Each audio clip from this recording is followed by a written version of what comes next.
Hello दोस्तों, हम आशा करते हैं कि आप सभी अपने घर में हैं, सुरक्षित हैं, सेफ हैं। अब मैं आपको प्रश्नावली 3 बता रही हूँ। हम आशा करते हैं कि प्रश्नावली 2 तक सभी क्वेश्चन आपसे बन जाएंगे। प्रश्नावली 3 में हमें द्विघात समीकरण तो दिया गया है। इस समीकरण को पहले हम मध्य पद तोड़कर गुणनखंड विधि से हल करते थे और मूल ज्ञात करते थे।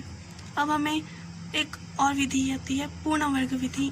इसके थ्रू इस द्विघात समीकरण को हल करना है। तो आइए दोस्तों, मैं आपको पहला क्वेश्चन बताती हूँ। तो देखिए दोस्तों, प्रश्नावली 3 का पहला क्वेश्चन, हमें पूर्ण वर्ग विधि से हल करना है, इतना तो हम जानते ही हैं। 2x² + x - 4 = 0 ये द्विघात समीकरण है। पूर्ण वर्ग विधि से हल करने के लिए सबसे पहले बराबर के दोनों पक्ष में संख्या होनी चाहिए, क्योंकि 0 संख्या नहीं है, इसलिए -4 को +4 किए। अब दोस्तों, हमें पूर्ण वर्ग विधि का पहला स्टेप है, x² का जो गुणांक होता है उसका दोनों पक्षों में भाग करना होता है। तो यहाँ x² का गुणांक 2 है, तो उसका दोनों पक्षों में भाग किए तो 2x²/2 करेंगे तो 2 2 कट जाएगा, इसलिए x² आएगा। x/2 और 4 का 2 के साथ भाग करेंगे तो 2 आएगा। ये इसका पहला स्टेप है दोस्तों। आपको स्टेप बाय स्टेप याद रखना होगा।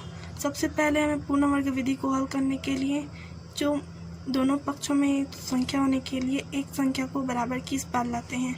उसके बाद x² के गुणांक का दोनों पक्षों में भाग करते हैं। अब भाग करने के बाद यहाँ पर जो संख्या रहती है x² और 2, इनको नहीं ना, ये वाली संख्या x/2 का ये जो संख्या है x, इसका 2 के साथ गुणा और 2 के साथ भाग करते हैं।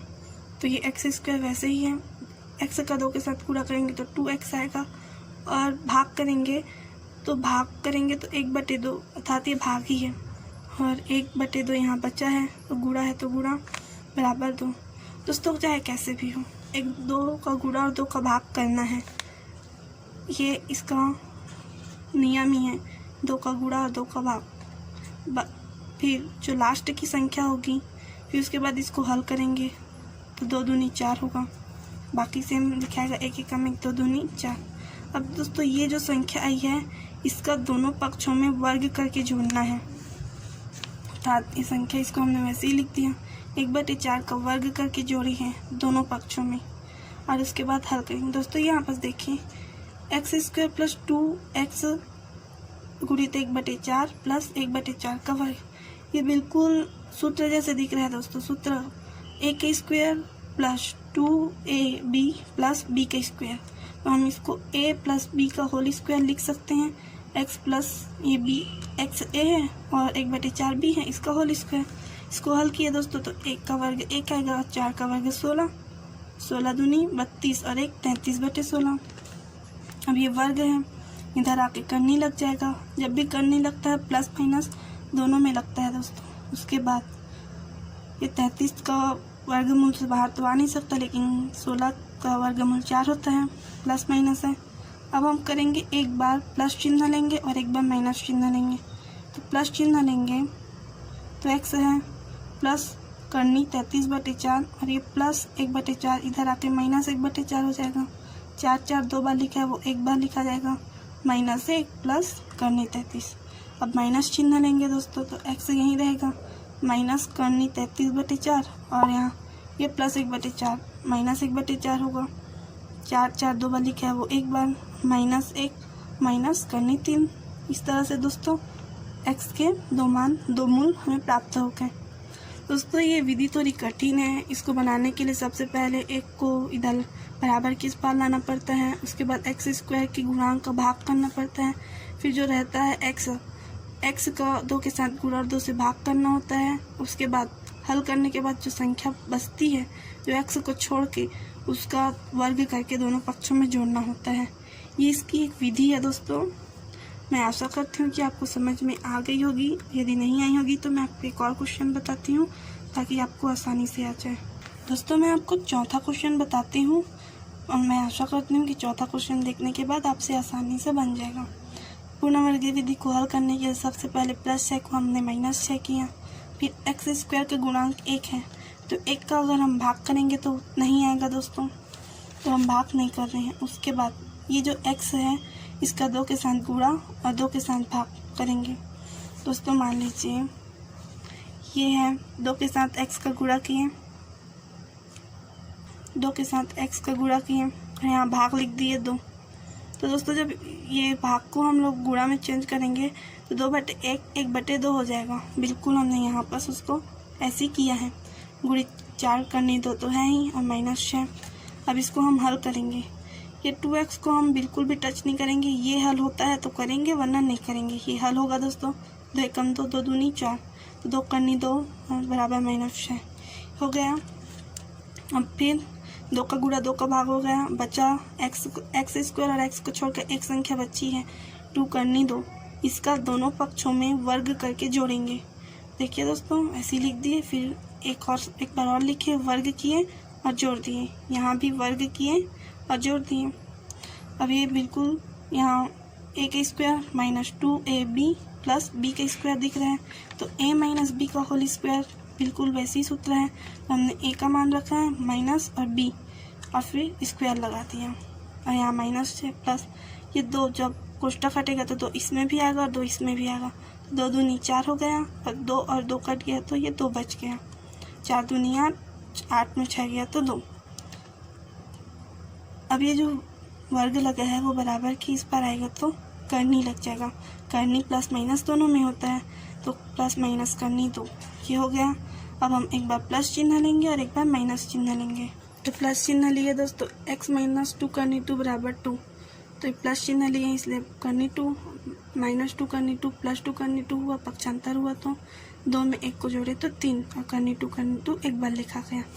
फिर माइनस चिन्ह लिए तो माइनस करनी 2 लिए, -2 करनी 2 प्लस 2 करनी 2 हुआ, पक्षांतर के बाद 2 में 1 को घटाया तो 1 आया, बड़ी संख्या के सामने प्लस है इसीलिए प्लस 1 को नहीं लिखते।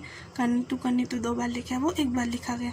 इस तरह से दोस्तों हमारे x के 2 मूल प्राप्त हुए, 3 करनी 2 और करनी 2। बाकी क्वेश्चन भी इसी तरह बनेंगे दोस्तों। यदि आपसे नहीं बनेगा तो आप कमेंट बॉक्स में उस क्वेश्चन को बताइएगा, हम आपको उस क्वेश्चन को हल करके बताएंगे। अब दोस्तों हम दूसरा क्वेश्चन देखते हैं। दूसरा क्वेश्चन को हमें हल करना है। आइए मैं इसको आपको हल करके बताती हूँ। देखिए दोस्तों दूसरा क्वेश्चन में थोड़ा कॉम्प्लिकेटेड है, पर अगर हम एक बार समझेंगे तो ये भी हमसे बन जाएगा। हम x बराबर मानेंगे करनी 7 प्लस करनी 7 प्लस करनी 7 और बहुत सारा करनी 7 x बराबर माने हैं। तब हम क्या करेंगे, x बराबर ये करनी 7 को लेंगे, बाकी ये करनी 7 की जगह हम x मानेंगे। अब दोनों पक्षों में वर्ग करेंगे। x स्क्वायर बराबर दोनों पक्षों में वर्ग किए तो यहाँ कोष्ठक लगा दिए। जब कोष्ठक हटेगा तो ये करनी और वर्ग कट जाएंगे, इसीलिए 7 प्लस x रह जाएगा। उसके बाद दोस्तों 7 प्लस x रह गया। अब हम पक्षांतर कर देंगे, प्लस x माइनस x हो गया, प्लस 7 माइनस 7। अब हम इसका पूर्ण वर्ग विधि से हल करेंगे तो -7 प्लस 7 हो गया। अब दोस्तों x स्क्वायर का गुणांक 1 है तो भाग करेंगे तो 1 ही आएगा, तो भाग नहीं किए। अब x का 2 के साथ गुणा और 2 के साथ भाग किए दोस्तों। भाग करने के पश्चात 1/2 ही बचा। 1/2 का वर्ग करके दोनों पक्षों में जोड़ेंगे। दोनों पक्षों में जोड़ दिया। अब यहाँ ये माइनस है तो x स्क्वायर माइनस 1/2 का स्क्वायर है तो a माइनस b का होल स्क्वायर, इसी का सूत्र है ये, तो हमने उसको लिख दिया। इसको हल किए तो 2 दूनी 4 हो गया, 7 चौक 28 और 29/4। ये 2 बराबर किधर आया तो करनी लग गया, प्लस माइनस में 4 का करनी 2 होता है, अब 29 का नहीं होता। अब हम प्लस चिन्ह लेंगे और माइनस चिन्ह लेंगे। तो प्लस चिन्ह लेंगे दोस्तों तो प्लस चिन्ह लिए, ये -1/2 प्लस 1/2 हुआ, 2 बार लिखे है वो एक बार, और 1 प्लस करनी 29, ये x का 1 मूल प्राप्त हुआ।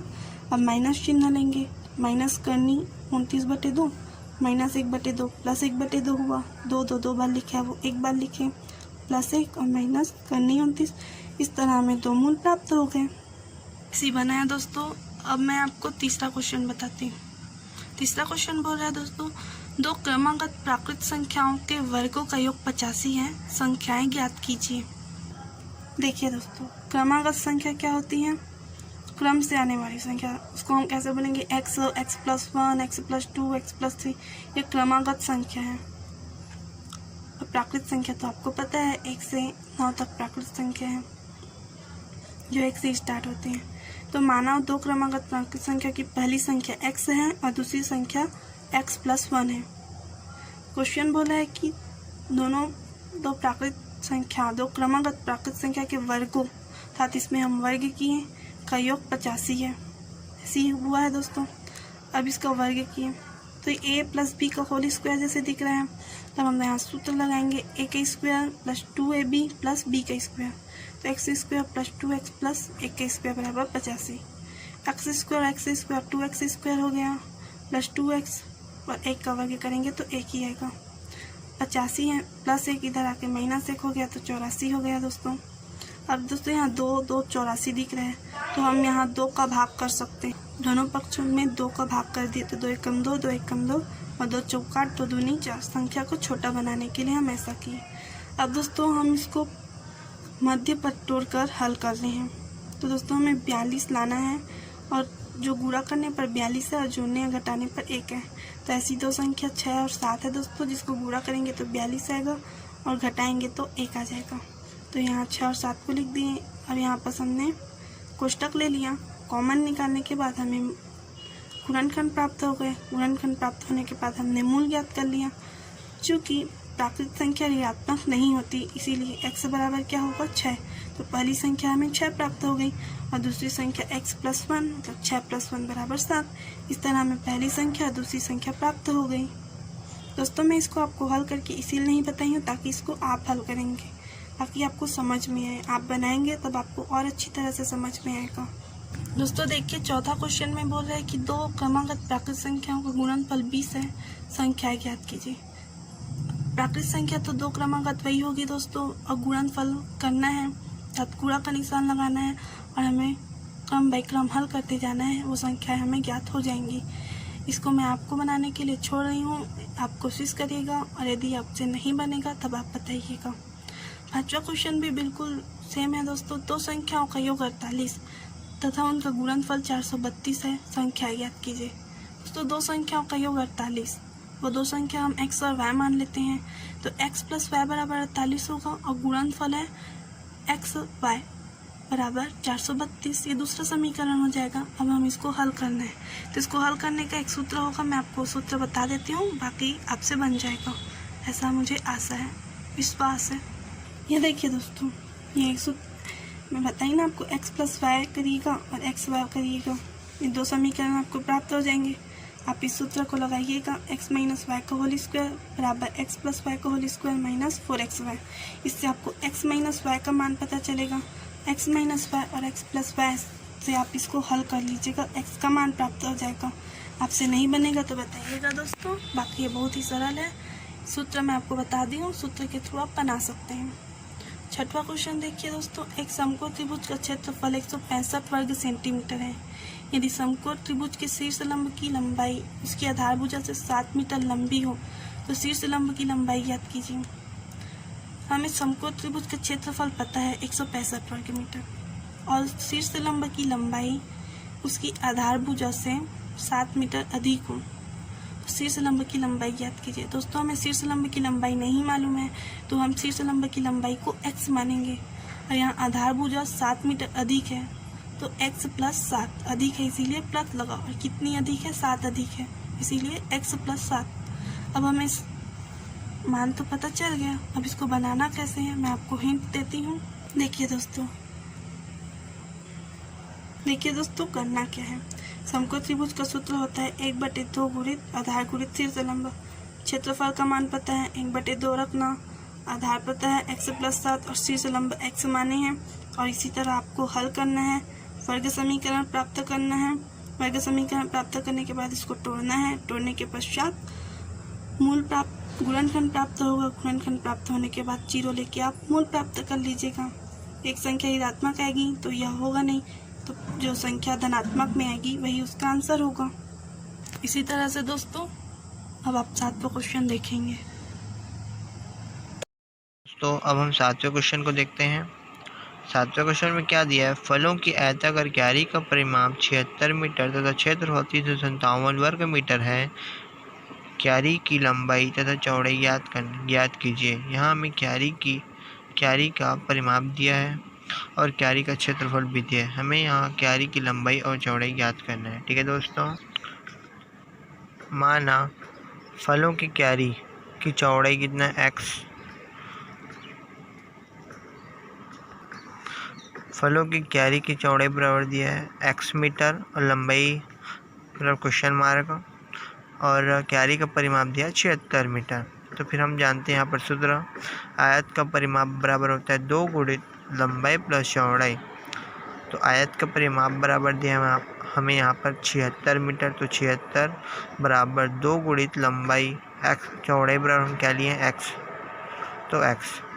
फिर यहाँ पर जो 2 गुणा में इस साइड पक्षांतर करेंगे तो 76/2 बराबर लंबाई प्लस चौड़ाई। तो 2 कम 2, 2 3 6, 2 8 16, यह 16 बन जाएगा, तो 2 8 16।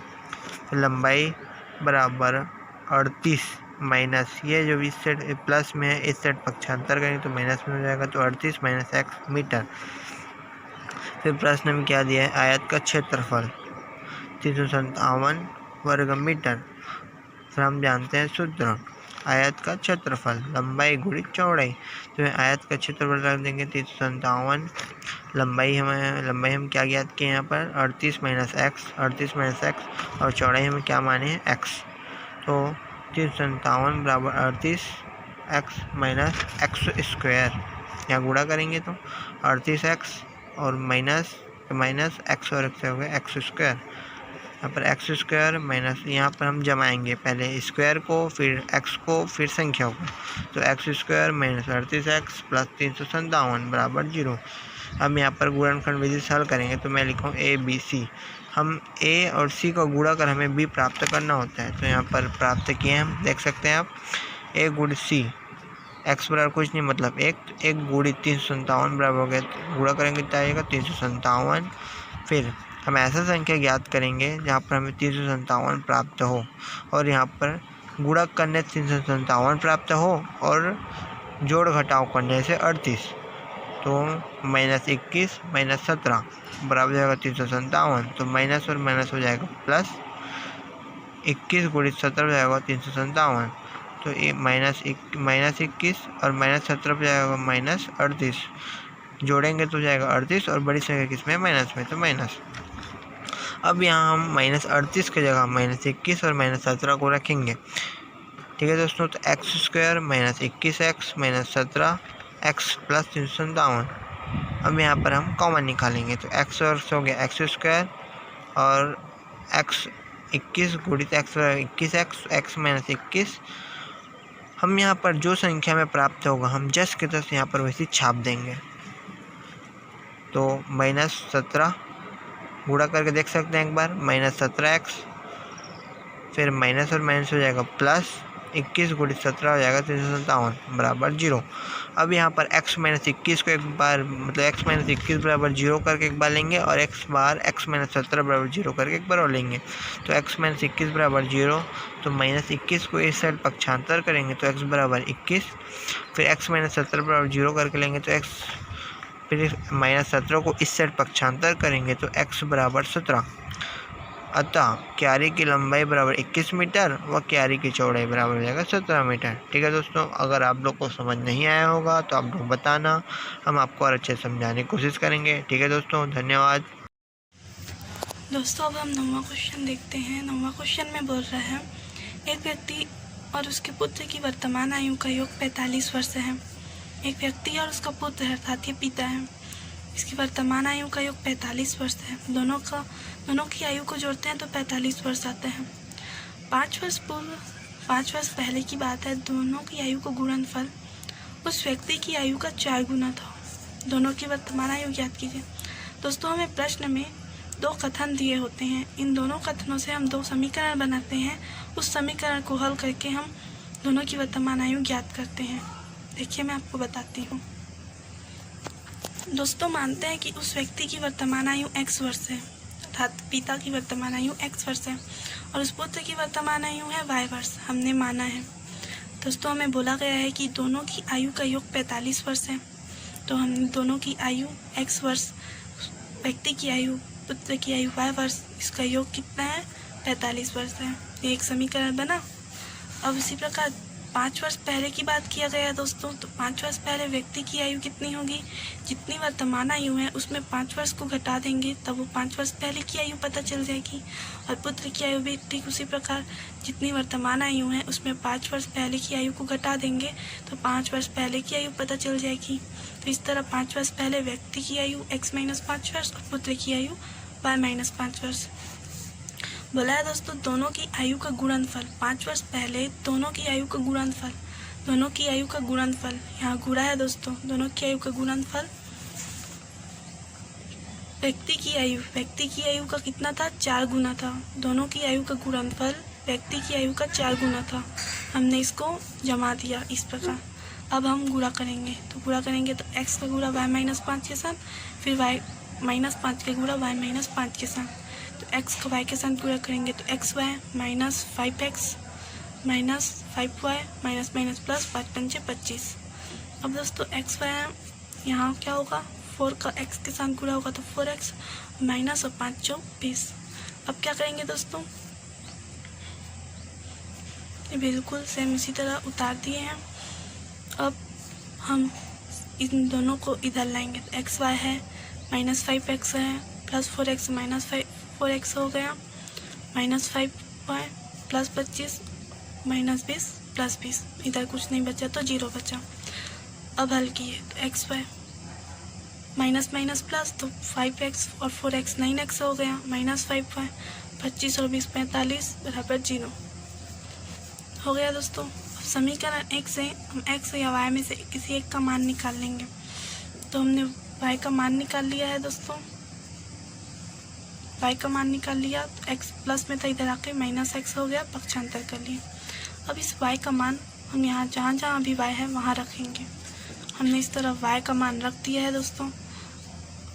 45 के x के साथ गुणा करेंगे तो 45x माइनस x के साथ गुणा करेंगे तो x² माइनस 9x, 45 का 5 के साथ गुणा करेंगे तो 225 माइनस माइनस प्लस 5 का x के साथ गुणा करेंगे तो 5x प्लस 45 हो गया। अब हम इसको जो चर है उसके घात में और वही क्रम में जमाएंगे। तो पहले x की घात तो सबसे बड़ा है, माइनस x की घात तो फिर plus 45x minus 9x plus 5x minus 225 plus 45, इसको हमने जमा दिया। अब माइनस x² है, 45 में 5 को जोड़ देते हैं तो 50, 50 में 9 घटाए तो 41, माइनस 225 में 45 घटाए तो 180, बड़ी संख्या के सामने माइनस है इसीलिए माइनस। अब हमें वर्ग समीकरण प्राप्त हो गया। सामने में माइनस नहीं रहता इसीलिए अंदर में माइनस का गुणा कर देंगे, माइनस माइनस प्लस हो गया, प्लस माइनस माइनस और माइनस माइनस प्लस। इस तरह से हमें एक वर्ग समीकरण प्राप्त हो गया। अब इस वर्ग समीकरण को हम पुनः वर्ग विधि से भी हल कर सकते हैं, मध्य पद तोड़ कर भी हल कर सकते हैं। हमने यहाँ पर मध्य पद तोड़ के हल किया है। तो मध्य पद तोड़ने के लिए 180 के 1 के साथ गुणा करेंगे तो 180 आएगा। अब हमें 180 को ऐसे 2 संख्या में डिवाइड करना है जिसको जोड़ने या घटाने पर 41 आना चाहिए। 36 और 5 दो ऐसी संख्या है जिसको जोड़ेंगे तो 41 आएगा और गुणा करेंगे तो 180 आएगा। अब इसको हमने 2 कॉमन ले लिया, दो संख्या को ले लिया, उसके बाद कॉमन निकाल लिया। x से 2 है, 1 कॉमन तो x माइनस 36 माइनस 5 कॉमन निकाल लिए, x है प्लस माइनस माइनस और 5 दिया 15, 3 बचा, 5 छक्का 30, तो x माइनस 36 2 बार है उसको 1 बार लिख दिए और x माइनस 5 को 1 बार लिख दिए। अब हमें गुणनखंड प्राप्त हो गया। अब इस गुणनखंड के थ्रू हम मूल पता करेंगे। देखिए दोस्तों, x माइनस 36 बराबर 0 तो माइनस 36 प्लस 36 हो गया और यहाँ x बराबर 5। तो हमें x के 2 मान पता चले अर्थात व्यक्ति की 2 आयु 36 और 5। तो अब हम x बराबर 36 को समीकरण 3 में रख के देखते हैं तो 45 में 36 घटाएंगे तो 9 आएगा और x बराबर 5 को समीकरण 3 में रखते हैं तो 45 में 5 घटाएंगे तो 40 आएगा। चूँकि दोस्तों x व्यक्ति की आयु है और y पुत्र की आयु है, व्यक्ति की आयु अधिक होगी पुत्र की आयु से, इसीलिए x बराबर 36 और y बराबर 9 सही आंसर होगा, ना कि x बराबर 5, क्योंकि व्यक्ति की आयु कम नहीं हो सकती, पुत्र की आयु अधिक नहीं हो सकती व्यक्ति की आयु से, इसीलिए व्यक्ति की आयु अधिक होगी पुत्र की आयु से, इसीलिए x बराबर 36 व्यक्ति की आयु और y बराबर 9 पुत्र की आयु, यही इसका सही आंसर होगा। हमें यहाँ पर कॉमन सेंस का प्रयोग करना है। मैं आशा करती हूँ दोस्तों कि आपसे ये क्वेश्चन बन जाएगा। अब आप 10वां क्वेश्चन देखेंगे।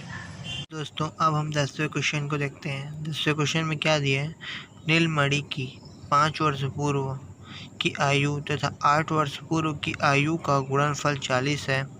नीलमणि की वर्तमान आयु ज्ञात कीजिए। ठीक है दोस्तों, तो माना नीलमणि की वर्तमान आयु x मान रहे हैं हम। फिर प्रश्न में क्या दिया है, 5 वर्ष पूर्व की आयु तथा 8 वर्ष पूर्व की आयु का गुणनफल 40 है। तब तो 5 वर्ष पूर्व कितनी है, x माइनस 5, 8 वर्ष पूर्व x माइनस 8। तब प्रश्न में क्या दिया, यहाँ पर दिया ना 5 वर्ष पूर्व की आयु तथा 8 वर्ष पूर्व की आयु का गुणनफल 40 है, तो बराबर 40। तो यहाँ पर x माइनस 5 x माइनस 8 बराबर 40। तो यहाँ पर x माइनस 5 को इसके साथ गुणा कर सकते हैं या x माइनस 8 को इन दोनों के साथ। तो मैं x माइनस 5 को दोनों के साथ गुणा कर रहा हूँ, तो x पहले x लेंगे, तो x माइनस 8 फिर माइनस 5 x माइनस 8 बराबर 40। तो x हो गया x square minus 8x minus 5x minus 8 पंचे माइनस और माइनस हो गया प्लस 8 पंचे 40 बराबर 40। अब यहाँ पर हम लोग 40 को इस साइड पक्षांतर कर देंगे, तो x square minus minus minus plus 8 5 13x और बड़ी संख्या किसमें माइनस में, तो माइनस प्लस 40। अब इस साइड आ गया माइनस 40, तो प्लस 40 माइनस 40 कट जाएगा बराबर 0। अब यहाँ पर x स्क्वायर माइनस 13x बराबर 0 बचेगा। फिर यहाँ पर हम x को उभयनिष्ठ लेंगे, कॉमन निकालेंगे, तो x और x हो गया x स्क्वायर और 13 गुणित x करेंगे तो कितना हो जाएगा 13x। तो x स्क्वायर और यहाँ पर 13x बराबर 0। अब यहाँ पर हम x को एक बार बराबर 0 में लेंगे, फिर x माइनस 13 बराबर 0 करके लेंगे, तो x बराबर 0 ये तो संभव नहीं है। तब x माइनस 13 बराबर 0, तो 13 के इस पक्षांतर करेंगे तो x बराबर 13। तो अतः नीलमणि की वर्तमान आयु कितनी है, 13 वर्ष। ठीक है दोस्तों, अगर आपको समझ नहीं आया होगा तो आप बताना, हम आपको और अच्छे से समझाने की कोशिश करेंगे। ठीक है दोस्तों।